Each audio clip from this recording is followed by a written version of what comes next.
یہ تو محبت ہے، یہ تو پیار ہے۔ حضرت ابو بکر شبلی کے پاس کچھ لوگ آگے کہنے لگے حضور ہمیں آپ سے بڑی محبت ہے۔ فرمایا نہیں سوچ لو ذرا، حضور ہمیں آپ سے، فرمایا نہیں سوچ لو کام ذرا مشکل ہے۔ حضور پیار ہے، فرمایا پھر سوچ لو پیار ہے۔ آپ اندر گئے تو اپنے جھولی کے اندر روڑے بھر کے لے آئے پتھر، وہ جو پیار کرنے والے تھے نا آتے ہی ان کو روڑے مارنے شروع کر دیے۔ وہ دوڑے کہنے لگے بابا تو پاگل ہو گیا ہے، پتھر مارنے لگا ہے تو شدائی ہو گیا۔ دوڑنے لگے تو حضرت نے بلایا، فرمایا واپس آؤ، تم تو کہتے تھے محبت ہے، مجھ سے محبت ہوتی تو پتھر کھا کھا کے میرے دروازے پر مر جاتے، کبھی دروازہ چھوڑ کے نہ جاتے، تم تو پہلے ہی روڑے پہ بھاگ گئے ہو۔ تمہیں کس چیز سے محبت ہے؟ جنا تنا وچ عشق نہ رچیا، کتے ہونا تھی چنگے، مالک دے کر راکھی کر دے صابر بھوکے ننگے۔ میرے رسول کریم صلی اللہ علیہ وسلم نے فرمایا اللہ پاک تیرے گناہوں کو معاف کرتا ہے، رب کریم تیرے گناہوں کو بخشتا ہے جب تیرے اوپر آزمائش ڈالتا ہے۔ میرے نبی کریم صلی اللہ علیہ وسلم کے ایک چچا زاد بھائی حضرت زبیر بن عوام، نام سنا ہوا ہے؟ بولیے کیا نام ہے جی؟ سارے بولے۔ یہ عشرہ مبشرہ صحابی ہے، لیکن تکلیف کی بات یہ ہے کہ ہمیں عشرہ مبشرہ صحابہ کا بھی نہیں پتا۔ عشرہ مبشرہ صحابی ہیں جناب زبیر بن عوام، حضرت صفیہ جو حضور کی پھوپھی ہیں یہ ان کے بیٹے، اور نبی پاک صلی اللہ علیہ وسلم کی جو ہمشیرہ ہے حضرت عائشہ کی جو سگی ہمشیرہ جناب اسماء، وہ ان کی زوجہ ہیں، یہ رشتہ بھی حضور کے ساتھ۔ ان کے ایک بیٹے تھے حضرت عروہ بن زبیر رضی اللہ تعالی، حضرت عروہ بن زبیر جناب زبیر بن عوام کے صاحبزادے۔ ایک دن حضرت عروہ بن زبیر کے بارے میں جناب مشہور تابعی ہے سعید بن مسیب رضی اللہ تعالیٰ عنہ فرماتے ہیں میں نے اس شخص کا عجیب حال دیکھا۔ فرمانے لگے 7 بیٹے تھے ان کے، اور ایک بیٹا ان کا اچانک فوت ہو گیا۔ 7 بیٹے، ایک اچانک چلا گیا، انتقال کر گیا، اور کہنے لگے ان کی ایک ٹانگ کے اندر ہلکی سی پھنسی نکلی، وہ بڑا پھوڑا بنی، اور پھر طبیبوں نے گھٹنے کے اوپر سے، جاگ رہے ہیں آپ لوگ، گھٹنے کے اوپر سے رکھ کے ان کی ٹانگ کو کاٹ ڈالا۔ آپ فرماتے ہیں میں گیا تیمارداری کرنے اور بیٹے کا افسوس کرنے، یہ صحابہ کا انداز دیکھیں، بیٹے کی تعزیت کرنے اور ان کی اس کٹے ہوئی ٹانگ پر میں گیا ان کی تیمارداری کرنے۔ جب گھر پہنچا تو کہنے لگے سعید آجا یار، آجا آجا، تو بڑا سمجھدار ہے، صحابہ کا شاگرد ہے، میں نے مسئلہ پوچھنا تھا۔ کہتے ہیں ان کے چہرے کی تابانی اور لفظوں کی وسعت اور جملوں کے اندر جو خوبصورتی تھی، مجھے لگتا ہی نہیں یہ بیمار ہے، اور جوان بیٹا چلا جائے تو انسان کی کمر اٹھتی نہیں، اور اتنا تر و تازہ شخص۔ کہتے ہیں میں ان کے لب و لہجے پہ حیران ہو گیا، جب قریب گیا نا تو مجھے انہوں نے بٹھا لیا اور بٹھا کے کہنے لگے مسئلہ پوچھنا تھا، باقی باتیں بعد میں کرنا۔ میں نے کہا پوچھئے، تو کہنے لگا مسئلہ یہ پوچھنا تھا کہ کوئی ایسا وظیفہ بتائے جس سے اللہ کا شکر جلدی ادا کیا جا سکے، کوئی ایسا وظیفہ جس سے اللہ کا شکر مارو مارو من مار مکاؤ، کوئی عذر نہ پیش لے آوا، جے سونا میرے دکھ وچ راضی تے میں سکھ نو چلے ڈاواں۔ وظیفہ پوچھنا تھا، کس بات کا؟ کس بات کا؟ آپ فرمانے لگے دیکھو میرے وجود میں کتنے اعضاء تھے، رب کریم نے میرا ایک صرف عضو لیا ہے، اس نے مجھے باقی سارا وجود عطا کر رکھا ہے، میں اللہ کا شکر ادا کرنا چاہتا ہوں۔ سارا وجود جو باقی کا ہے اس پر میں اللہ کا شکر۔ اور دیکھو میرے 7 بیٹے تھے، اللہ نے ایک لیا ہے، بے نیاز ہے، سارے بھی تو جا سکتے تھے نا۔ 7 بیٹے بے نیاز، ایک لیا ہے، سارے بھی تو جا سکتے تھے۔ میں شکر ادا کرنا چاہتا ہوں کہ میرے 6 بیٹے سلامت ہیں، تو مجھے وظیفہ شکر بتلاؤ۔ حضرت سعید بن مسیب کہتے ہیں میری آنکھوں میں آنسو آ گئے۔ میں نے کہا آپ کو کیا وظیفہ بتانا ہے؟ آپ کا مزاج دیکھ کے تو میں نے آپ سے بڑا کچھ سیکھ لیا ہے، انشاءاللہ جتنی بھی مصیبتیں آئیں گی آپ کو یاد کر کے ساری دور کر لیا کرو۔ میرے عزیز، زندگی کے شب و روز کے اندر شدید آزمائشیں آتی ہیں، شدید پریشانیاں آتی ہیں انسان، لیکن گھبرائے گھبرائے پھرنا، ہر وقت مایوس مایوس سی زندگی گزارنا۔ ایک آدمی کے پاس بچے بھی ہیں، گھر بھی ہے، بیوی بھی فرما بردار ہے، اس کے پاس اپنی سواری بھی ہے، سارا کچھ ہے، صرف اس کے سر میں درد ہے، وہ بھی کبھی کبھار ہوتی ہے۔ آپ کبھی اس سے پوچھ لیں تو کہتا بڑا تنگ ہوں اپنی زندگی سے، سر میں درد ہی نہیں جاتی۔ وہ خدا کے بندے، ایک وجود کا حصہ تیرا، ایک شخص کے پاس ساری نعمتیں، ساری، صرف غریب ہے، پیسے تھوڑے، آپ اس سے پوچھ لیں تیرا کیا حال ہے تو کہتا ہے میں تو کسی کام کا نہیں، فارغ آدمی ہوں، بالکل معمول زندگی گزار رہا ہوں۔ کیوں بھائی؟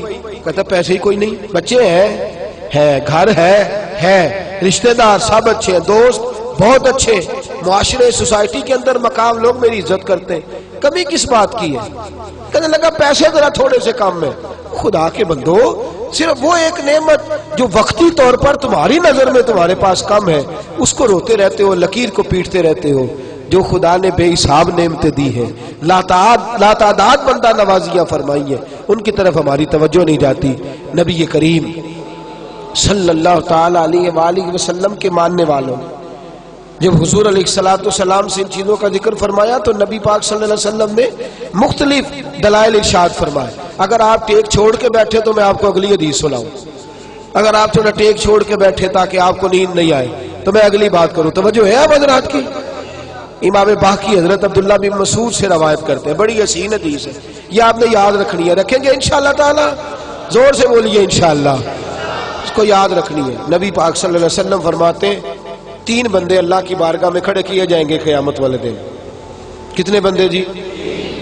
اور تینوں بہانہ کریں گے کہ یا اللہ ہم عبادت نہیں کر سکے۔ 3 بندے شعب الایمان میں امام بہقی نے نقل کیا۔ رسول پاک صلی اللہ علیہ وسلم فرماتے ہیں سب سے پہلے ایک غلام کھڑا کیا جائے، جو کسی کا غلام ہے، کھڑا کیا گیا اللہ کی بارگاہ میں۔ اللہ پاک نے فرمایا تو نے میری عبادت کیوں نہیں کی، نماز کیوں نہیں پڑھی؟ تو کہتا یا اللہ میرے اوپر بندوں کے حق ہی بڑے تھے، میں کسی کا غلام تھا، تو خدا بندہ میں کیسے تیری عبادت کرتا، میں تو غلامی کی زندگی گزار رہا تھا، مالک کی بات مانتا کہ تیری مانتا؟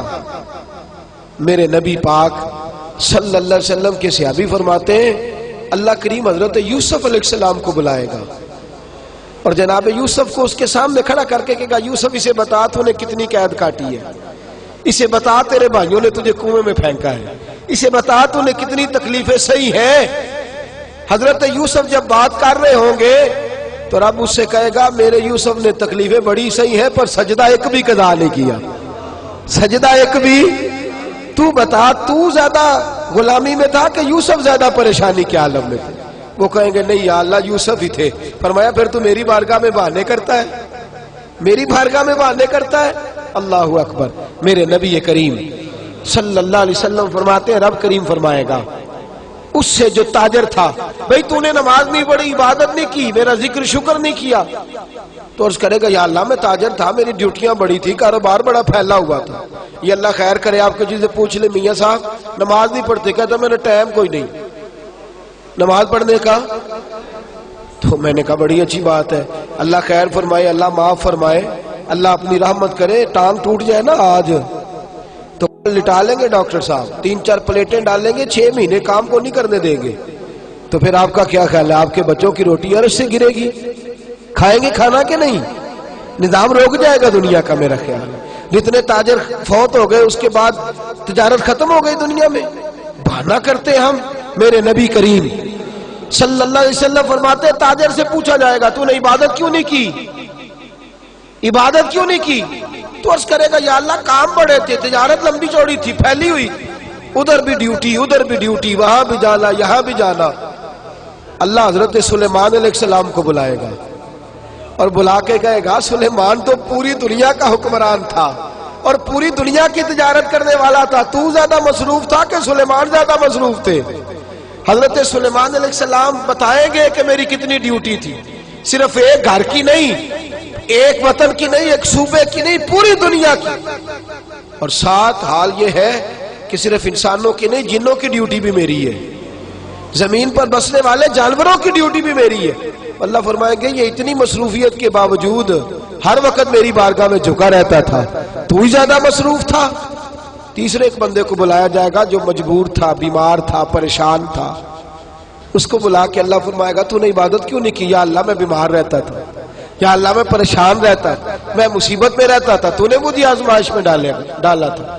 میرے حبیب فرماتے ہیں اللہ کریم حضرت ایوب علیہ السلام کو بلائے گا، حضرت جن کے پورے وجود میں درد رہتی تھی، پورا وجود تکلیف کا شکار تھا، 7 بیٹے ایک دن میں انتقال کر گئے، کھیت کھلیان باغ اجڑ گئے، مجنو بن کے وچ بازارا کدی ککھا وانگ رلائے تے کدی کہایا کمبا سارا، سر نیزے اتے چڑھائے، آدم یار مناؤن دی خاطر اسا کی پیس وٹائے۔ فرمایا حضرت ایوب کو کھڑا کر کے اللہ فرمائیں گے تو زیادہ بیمار تھا کہ ایوب؟ تو زیادہ تکلیف میں تھا کہ ایوب؟ یا اللہ نہیں، درد تو انہیں زیادہ تھا، تکلیف تو انہیں زیادہ تھی۔ تو اللہ فرمائیں گے اس کا تو ایک سجدہ بھی قضا نہیں ہوا، ایک سجدہ بھی قضا نہیں ہوا، اور تو کہتا تھا جناب بندہ ٹینشن میں ہو تو نماز تو نہیں نہ پڑھی جاتی، بندہ پریشان ہو تو بندہ پریشان ہو تو تنخواہ پکڑی جاتی ہے، بندہ پریشان ہو تو دنیاوی باتیں ساری ہوتی ہیں۔ میرے دوستو اتنی آزمائشیں نہیں جتنا اپنے اپنے وجود پر بوجھ ڈالا ہے، میرے رسول کریم صلی اللہ علیہ وسلم نے مزاج دیا ہے، صحابہ کو سمجھایا ہے، اور صحابہ کرام کا تو طریقہ یہ تھا، وہ تو آزمائش کو پکڑ کر گلے آزمائش کو تھامتے تھے، اور جو آزمائش میں نہیں ہوتا تھا اس سے پریشان ہوتے۔ ذرا توجہ فرمائیے، حضرت خالد بن ولید کا نام سنا ہے؟ یہ سیف اللہ ہے، اللہ کی تلوار۔ حضرت خالد بن ولید نے اپنی بیوی کو طلاق دے دی، اور بڑا عرصہ وقت اچھا گزرا، طلاق ہو گئی، بیوی چلی گئی، ایک باغ بھی دیا تحفے میں۔ بعد میں ایک آدمی پوچھنے لگا حضور آپ نے بیوی کو طلاق دے دی، کیا معاملہ تھا؟ آپ فرمانے لگے کوئی مسئلہ نہیں، میری بیوی بڑی نیک تھی، پرہیزگار تھی، اچھی تھی، فرما بردار۔ انداز دیکھیے گا، کہنے لگا جناب عجیب بات ہے، طلاق بھی دے دی اور اچھی بھی بڑی تھی، کس بات پہ طلاق دی؟ آپ فرمانے لگے وہ میرے ساتھ 27 سال رہی ہے۔ کتنے سال؟ اور میں انتظار کرتا رہا ہوں۔ میرے نبی پاک صلی اللہ علیہ وسلم نے فرمایا جس کو اللہ تکلیف نہیں دیتا اس سے اللہ ناراض ہوتا ہے۔ میں نے 27 سال انتظار کیا، اس کے تو کبھی سر میں درد نہیں ہوا تھا۔ تو آپ فرماتے ہیں میں نے اسے ایک باغ دے کے بھیج دیا اس کے میکے۔ میں نے کہا تیرے اوپر چونکہ آزمائش نہیں آتی تو کہیں ایسا نہ ہو اللہ تجھ سے ناراض ہے تو مجھ سے بھی ہو جائے۔ مانے لگے اس خیال میں نے اس کو بھیج دیا ہے کہ اس پہ تو تکلیف ہی کبھی نہیں آئی۔ ہمارے ہاں ذرا ذرا سی آزمائشیں ہیں اور لمبے چوڑے پہاڑ ہیں۔ اور ایک اور بات سن لیں، آزمائشوں میں جو جینا سیکھ جاتا ہے نا، رب کریم اسے درجے بھی بڑے ہی عطا فرماتا ہے۔ جس کا دنیا میں کوئی سہارا نہیں نہ بنتا، پھر اسے خدا کی رحمت آگے بڑھ کے سہارا عطا فرماتی ہے۔ اپنی زندگی کے اندر آزمائش سے لڑنا، تکلیف سہنا، ذہن بنا لے تکلیفیں آئیں گی، آزمائشیں آئیں گی، بیماری آئیں گی، مجھے برداشت کرنا۔ جس کے اندر برداشت ہے اس کا حوصلہ بہت بڑا ہے، اور جو برداشت سے آ رہی ہے وہ ختم ہو جائے گا۔ میرے رسول کریم صلی اللہ علیہ وسلم کی صحابیہ حضرت اسماء بنت ابی بکر صدیق، جناب صدیق اکبر رضی اللہ تعالی عنہ کی صاحبزادی ہیں، حضرت عائشہ کی بڑی بہن ہے، یہ وہی ہے جو غار ثور میں میرے نبی کو کھانا پہنچایا کرتی۔ 90 سال سے زیادہ عمر ہوگی حضرت اسماء کی، اور ان کے صاحبزادے عبداللہ بن زبیر رضی اللہ تعالیٰ عنہ۔ 90 سال سے زیادہ عمر ہوگی اور ان کے صاحبزادے لڑائی کر رہے ہیں حجاج بن یوسف کے ساتھ، آنکھوں سے انہیں نظر نہیں آتا حضرت اسماء کو، بوڑھی ہو گئی، صاحبزادہ جہاد کر رہا ہے۔ حضرت عبداللہ بن زبیر اپنی والدہ کے پاس آئے اور آ کے کہنے لگے اماں میرے کچھ ساتھی بھاگ گئے ہیں، کچھ کمزور ہو گئے، حجاج کے ساتھ میرا مقابلہ ہے۔ والدہ بڑا کم نظر آتا ہے، پریشان ہے، 90 سال سے زیادہ عمر ہے، اور ماں گلی میں جھگڑا ہو رہا ہو تو بیٹے سے کہتی ہے بیٹے تو اندر آ جا جلدی سے، تو نہ بیچ میں حصہ لے لے۔ والدہ سے آ کے پوچھتے ہیں اماں میں کیا کروں، حجاج کے خلاف لڑ رہا ہوں، بہت سارے ساتھی کچھ چلے گئے ہیں ڈر کے، کچھ جو ہے وہ کمزور پڑ گئے، کچھ نے وہ بزدل نہیں ہے، وہ کمزور نہیں، لیکن انہوں نے حکمت سمجھی ہے تھوڑی دیر کے لیے چلا جانا۔ ماں کہنے لگی بیٹے پہلے تو یہ بتا کہ تو حق پہ ہے کہ نہیں، دولت کے لیے تو نہیں لڑ رہا، اقتدار کے لیے تو نہیں لڑ رہا۔ کہنے لگے اماں قسم اللہ کی عزت کی میں حق پہ ہوں، میں فکر امام حسین کا وارث ہوں، میں ظالموں سے لڑ رہا ہوں۔ تو ماں کہنے لگی بیٹے جا، پھر والدہ کہنے لگی جا میرا بیٹا اور جا کے اس کے ساتھ لڑائی کر، اگر تو فتح یاب ہو گیا تو میں شکر ادا کروں گی، اور اگر تو شہید ہو گیا تو میں قیامت میں تیرے اوپر فخر کروں گی۔ تو کہنے لگے اماں وہ بڑے ظالم ہیں، بوڑھی ماں کا حوصلہ دیکھ، وہ بڑے ظالم ہیں، وہ تو مسلح کر دیتے ہیں، ناک کان گلا کاٹ دیتے ہیں، اتنا سخت میرا دشمن ہے۔ والدہ کہہ رہی ہے بیٹے سے، 90 سال کی بوڑھی اماں کہتی ہے بیٹا بکری کو ذبح ہوتے وقت تکلیف ہوتی ہے، کھال اترتے وقت تکلیف نہیں ہوتی۔ تکلیف تجھے ایک وقت ہوگی جب تیر لگے گا، جب تلوار لگے گی، ناک کان کاٹتے تجھے کیا تکلیف ہوگی، اللہ تجھے زیادہ اجر عطا فرمائے گا۔ جا مجھے بہادر کی ماں بننے کا شرف دے، بزدل کی ماں بننے کا شرف نہ دے۔ یہ دلیر ماں کا حوصلہ، یہ لفظ کیا کہ بیٹے کو بھیجا۔ حضرت عبداللہ بن زبیر لڑے، 14 دن تک آپ کی لاش لٹکی رہی، لیکن 14 دنوں تک آپ کے وجود سے خوشبو ہی آتی رہی۔ حجاج بن یوسف نے آپ کی ماں کو بلایا، حضرت اسماء آئی، کہنے لگا تجھے پتہ ہے تیرے بیٹے کی لاش لٹک رہی ہے؟ کہنے لگی کیا کہا؟ لٹک رہی ہے؟ ہاں تیرے بیٹے کی لاش لٹک، کیا کہتے ہو؟ تیرے بیٹے کی لاش لٹک رہی ہے، پھر بتا لو، تیرے بیٹے کی لاش لٹک رہی ہے۔ تو آپ فرمانے لگی شکر ہے اللہ کا، میرے بیٹے کی لاش لٹک رہی ہے، کہیں جھکی ہوئی تو نہیں ہے نا، کسی ظالم کے آگے جھک تو نہیں نا گئی، کہیں اس نے گلا کٹایا ہے، کہیں جھکایا تو نہیں نا، شکر ہے میں اللہ تعالیٰ کا۔ کہنے لگے تو مجھ سے سفارش نہیں کرے گی کہ اس کی لاش کو ہٹا دوں؟ آپ فرمانے لگے جس رب نے اسے شہید ہونے کا حوصلہ دیا ہے وہ اسے قبر کی اعلیٰ جگہ بھی عطا فرمائے گا۔ حضرت عبداللہ بن زبیر جنت المعلیٰ میں آرام فرما رہے ہیں، اور سرخیل ہے وہاں کے مسلمانوں کے عزیزوں، تکلیفوں کو آگے بڑھ کے وصول کرنا۔ ذرا ذرا سی بات پہ لوگ چیختے چلاتے ہیں، کفر بولتے ہیں، گھروں میں فوتگی ہو جائے تو کفر۔ حضرت جعفر طیار شہید ہوئے، حضرت علی کے سگے بھائی تو ان کے گھر کی عورتیں رونے لگی، حضور نے فرمایا جاؤ انہیں چپ کراؤ۔ صحابہ گئے، خاموش نہیں، پھر رونے لگی، فرمایا چپ کراؤ انہیں، پھر چیخنے لگی۔ تیسری بار حضور نے فرمایا نہیں چپ کرتی تو ان کے منہ میں خاک ڈال دو، انہیں پتہ نہیں جو بین کرے، سر پھاڑے اور اپنے چہرے پر اپنے ہاتھ مارے وہ تو میری امت میں شامل ہی نہیں ہے، تو میری امت میں شامل ہی نہیں۔ میرے عزیزوں، شریعت اسلامیہ حوصلے کی بات کرتی ہے، صبر کی بات کرتی ہے۔ گھروں کے اندر ذرا ذرا سی بات پہ بے صبری کرنا، ذرا 2-4 جملے بھی ہم ہضم نہیں کر سکتے، ایک بے رخی بھی ہم ہضم نہیں کر سکتے، تھوڑی دیر کے لیے بھی کوئی آنے والی تکلیف ہم برداشت نہیں کرتے۔ بے صبری ہے، ہماری کم حوصلہ ہے، اور تحمل مزاجی سے دور چلے گئے ہیں، اس لیے ہمارے غم بھی روز بروز بڑھتے چلے جا رہے ہیں۔ رب کائنات کی بارگاہ میں یہ التجا کیا کرے اللہ ہمیں حوصلے عطا فرمائے۔